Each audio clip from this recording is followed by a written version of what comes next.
Good morning, students. This is Badal Verma, and welcome back to my educational YouTube channel IS Point. I hope you are very well. So today we will discuss about peasants and farmers part 3.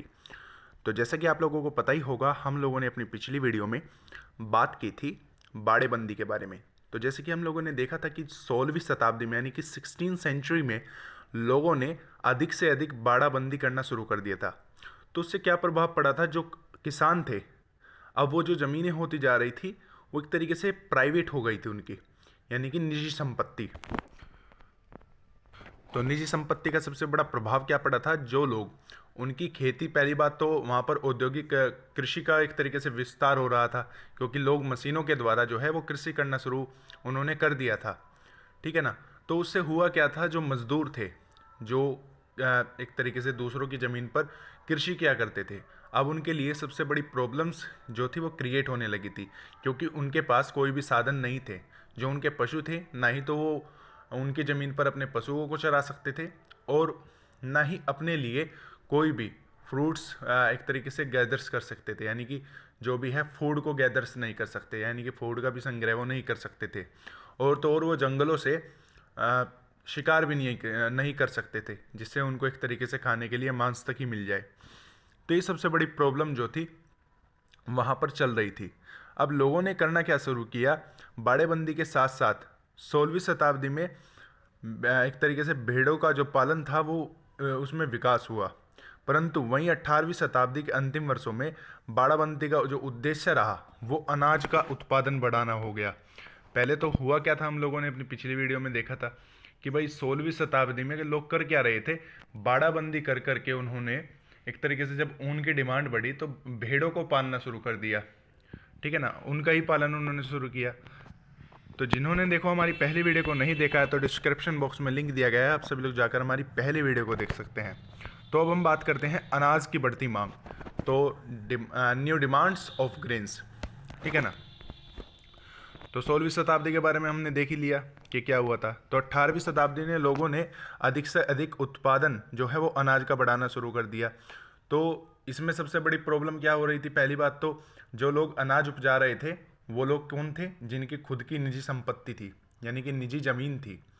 तो निजी ज़मीन थी, जो मज़दूर लोग थे, मज़दूर लोग उसमें कुछ भी नहीं कर रहे थे, क्योंकि जो कृषि थी वो मशीनों के द्वारा की जा रही थी।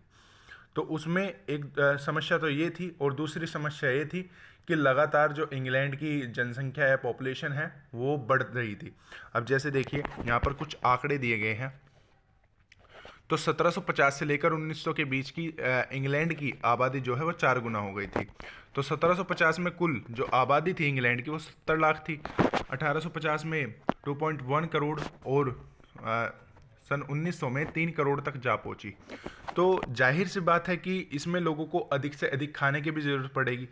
तो इसी में ही इंग्लैंड का औद्योगिकरण भी होने लगा था। तो बहुत सारे जो लोग थे वो रहने और काम करने के लिए गाँवों से शहरों का रुख करने लगे, क्योंकि शहरों में सबसे ज़्यादा अधिक काम थे।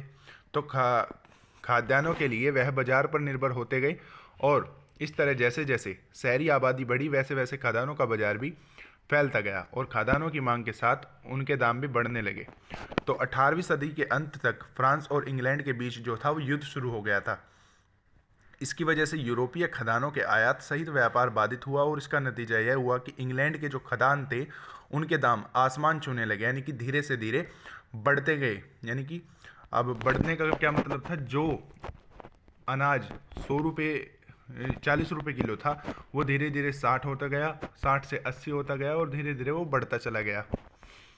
तो उसमें हुआ क्या? जिनकी लोगों की एक तरीके से निजी संपत्ति थी, जिनकी निजी ज़मीन थी, तो वो ज़मींदार जो है वो धीरे धीरे बड़े भूस्वामी होने लगे, और उनकी जो तिजोरियां हैं एक तरीके से वो भरने लगी।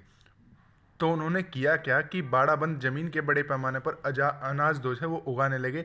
फिर उन्होंने बाड़ाबंदी को लेकर सरकार पर एक दबाव डालना शुरू कर दिया, प्रेशराइज उनको शुरू कर दिया, पूरे मतलब पार्लियामेंट को, कि बाड़ाबंदी से रिलेटेड जो है वो एक तरीके से एक्ट बनाए और एक्ट पारित करें, जिससे उनका अधिक प्रॉफिट हो। तो इन सभी तमाम चीज़ों को देख करके उन्होंने प्रॉफिट के लिए सरकार से भी एक तरीके से दबाव बनाना शुरू किया। तो इस मैप को आप देख सकते हैं और समझ सकते हैं कि किस तरीके से जो महंगाई थी वो आसमान छू रही थी। तो 1771 में जो महंगाई का स्तर था ये था, और फिर वो धीरे धीरे धीरे बढ़ता गया। फिर वो एक स्थान पर आकर एक घटा, यानी कि सबसे जो ज़्यादा महंगाई चली थी वो 1811 के उसमें चली थी। ऑलराइट, तो आप ये इस चित्र के बारे में पढ़ लेना। तो जैसे इस चित्र में शिलिंग प्रति बुशेल, तो बुशेल का मतलब होता है क्षमता की माप, और शिलिंग का मतलब होता है इंग्लैंड की एक मुद्रा का नाम जो 20 शिलिंग के बराबर 1 पाउंड होती है। ऑलराइट, तो चलिए अब आगे देखते हैं। तो देखिए चित्र है, एक चित्र दिया हुआ है, तो इस चित्र को आप पॉज करके स्क्रीनशॉट करके आप इसको आराम से पढ़ सकते हैं। ऑलराइट, तो इसमें कुछ ना कुछ आपको मिलेगा, इसमें दिखाया गया है। जैसे कि आप इसमें देख सकते हैं कि एक पूरा का पूरा एक चित्र बनाया गया है जिसमें कुछ मशीनें जो है वो आपको काम करती दिख रही है। तो बाड़ाबंदी का युग अब देखते हैं। तो देखिए एक ऐसा इरा था ये। तो इंग्लैंड के इतिहास में 1780 का दशक पहले के किसी भी दौर से ज़्यादा नाटकीय दिखाई देता है। तो इससे पहले अक्सर यह हुआ करता था कि जो आबादी थी, देखिए तो इंग्लैंड में सबसे बड़ी समस्या क्या चल रही थी। पहली समस्या तो एक तरीके से जो मजदूर लोग थे उनके पास कोई भी कार्य नहीं था, तो एक तरीके से अपना जो जीवन है वो व्यापारी बनकर ही एक तरीके से मान लीजिए वो अपना व्यतीत कर रहे थे। परंतु दूसरी ओर सबसे बड़ी समस्या क्या थी, जो इंग्लैंड की जनसंख्या थी वो धीरे धीरे बढ़ती जा रही थी। तो बढ़ने के कारण हुआ क्या कि लोगों को खाने पीने की जो कमी है वो पड़ती जा रही थी। तो ऐसे में जो बड़े बड़े भूस्वामी थे उन्होंने किया क्या, जो बड़े बड़े चारागाह थे और बड़े बड़े वन थे उन्होंने उनको काट करके एक खेत बना दिया और अधिक से अधिक अनाज उपजाया। तो अधिक से अधिक जब वो अनाज उपजा रहे थे तो इंग्लैंड 80% तक का जो उत्पादन था वो अपने देश के लिए करता था उस समय, और 20% का जो उत्पादन रह जाता था लोगों के लिए वो बाहर से वो दूसरे देशों से लेता था। तो ये सबसे बड़ी पहली थी इसमें कि इंग्लैंड इस तरीके से मतलब 80% किस तरीके से उगा पाता होगा। तो 80% जब अनाज वो उगाता था, क्योंकि अनाज की डिमांड क्यों थी, तो अनाज की डिमांड इसीलिए सबसे ज़्यादा थी क्योंकि लोगों को खाने का सबसे एक तरीके से मुख्य स्रोत ही ये है। अगर आज आप हमारे भारत में देखें तो अनाज हमारे भारत में सबसे ज़्यादा उपयोग किया जाता है। अगर आप एक दिन में अनाज का पूरा टोटल एक एवरेज निकाल करके देखें तो आप पाएंगे कि आप अपने ही घर में ले लीजिए, आप कितना मतलब एक तरीके से अनाज इस्तेमाल करते हैं, तब आप अगर पूरे देश का काउंट करेंगे तो आप पाएंगे कि कितना सारा हम अनाज जो है वो एक दिन में खा जाते हैं। तो इसी तरीके से इंग्लैंड में भी यही सिचुएशंस थी, बट वहाँ की सबसे बड़ी सिचुएशंस क्या थी कि वहाँ पर मज़दूर जो थे वो एक तरीके से नहीं कर पा रहे थे। फिर दूसरी महंगाई की मार थी, क्योंकि एक तो दूसरा लोगों के पास काम नहीं था, और फिर ऊपर से महंगाई की मार, क्योंकि गेहूं का जो स्तर है, जो गेहूं के रेट्स हैं वो डे बाय डे बढ़ते जा रहे थे। तो इसमें हुआ क्या कि सन 1600 में कुछ जो किसान थे उन्होंने सलजम और तिब्बतिया घास क्लोवर की खेती करना शुरू कर दिया, बट उन्हें धीरे धीरे एहसास हुआ कि उसकी खेती से पशु और जो लोग हैं वो चाव से खा तो रहे हैं, परंतु उसमें नाइट्रोजन की उर्वरकता बढ़ती जा रही है, जिससे जो ज़मीन की उर्वरक क्षमता है वो उसमें कमी आ रही है। उसमें होता क्या है कि जब उर्वरकता नहीं होगी तो उसमें जो कृषि है वो एक तरीके से हम नहीं कर पाएंगे, इतनी ज़्यादा फसल को उपजाऊ नहीं बना पाएंगे। तो लोगों ने फिर से 19वीं शताब्दी के प्रारंभिक वर्षों में ही सुधार लाना शुरू कर दिया और किसान इन्हीं तरह तरीकों से नियमित रूप से इस्तेमाल करने लगे। अब धीरे धीरे हुआ क्या, जो बाड़ाबंदी है वो दीर्घकालिक निवेश के रूप में देखा जाने लगा था और मिट्टी की उर्वरकता बढ़ाने के लिए लोग बदल बदल कर फसलें बोने लगे थे, और बाड़ाबंदी से अमीर भूस्वामी को अपनी जोत बढ़ाने और बाजार के लिए पहले से ज़्यादा उत्पादन करने की सहूलियत मिली। तो अलग अलग जो था वो एक तरीके से फसलें उपजाने लगे। यानी कि आपने भी देखा होगा, इंडिया में ही आप देख लीजिए, अगर आपके पास मतलब कुछ लोग ऐसे भी होंगे जो मेरी वीडियो को वॉच कर रहे होंगे जिनके पास मतलब खेत है और वन भी है और कई सारे तो बाग भी ले रहे होंगे, तो आप लोग खेत में करते क्या हैं, तो कुछ लोग तो खेत में कुछ समय के लिए ईख उगाते हैं, फिर गेहूँ उगाते हैं, फिर गन्ना उगाते हैं, ठीक है ना, कुछ लोग सब्जियां भी उगाते हैं। तो अलग अलग जो फसलें हैं वो लोग उगाते हैं। तो अब हम देखते हैं गरीबी पर क्या प्रभाव पड़ा। तो आप या क्या बीती का हम लिख सकते हैं, गरीबी पर क्या प्रभाव पड़े। तो इसे हम इस तरह भी लिख सकते हैं। ऑलराइट, तो बाड़ाबंदी ने भूस्वामी की तिजोरियाँ जो थी वो भर दी थी। तो बाड़ाबंदी का मतलब तो आप समझ ही चुके हैं। एक तरीके से बाड़ाबंदी करने का सीधा सीधा यही पर्पस था कि जो वो ज़मीन हो जाती थी वो एक तरीके से निजी हो जाती थी।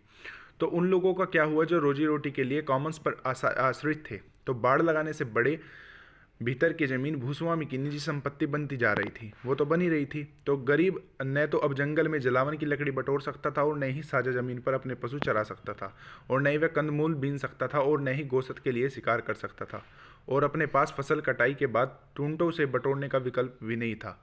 हर चीज़ पर जमींदारों का कब्जा होता जा रहा था और हर चीज़ बिकने लगी थी, और वह ऐसी कीमतों पर जिन्हें अदा करने का सामर्थ्य गरीबों के पास नहीं था। जहाँ कहीं भी बड़े पैमाने पर बाड़ाबंदी हुई, और ख़ास तौर पर इंग्लैंड के मध्यवर्ती क्षेत्रों के आसपास प्रांतों काउंटियों में, वहाँ गरीबों में ज़मीन बेदखल कर दिया गया और उन्हें पारंपरिक अधिकार धीरे धीरे ख़त्म कर दिए गए। अब अपने अधिकारों से वंचित और ज़मीन से बेदखल होकर वे नए रोजगार की तलाश में दर दर भटकने लगे और मध्यवर्ती क्षेत्रों से भी दक्षिणी प्रांतों की ओर जाने लगे।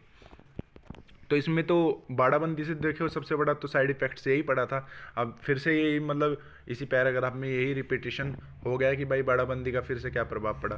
तो बाड़ाबंदी का वही यही प्रभाव पड़ा था कि अधिकतम जितनी भी ज़मीन है वो लोगों के संपर्क में आती गई। अब मान कर चलिए मेरे पास 10 बीघे ज़मीन है, ठीक है, तो 10 बीघे ज़मीन जो मेरी है तो उस पर और व्यक्ति जो है वो खेती नहीं कर सकता। क्यों नहीं कर सकता? क्योंकि वो मेरी एक निजी संपत्ति है, उस पर मेरा पूर्ण तरीके से अधिकार है, चाहे मैं उसमें खेती करूं या चाहे मैं उसमें कोई भी इंस्ट्रक्शन करूं, ठीक है ना। अब उसमें हुआ क्या था कि जो पुराने ज़माने में आमतौर पर जो मजदूर भूस्वामियों के साथ ही रहा करते थे, वे मालिकों के साथ खाना खाते और साल भर उनकी सेवा टहल करते थे।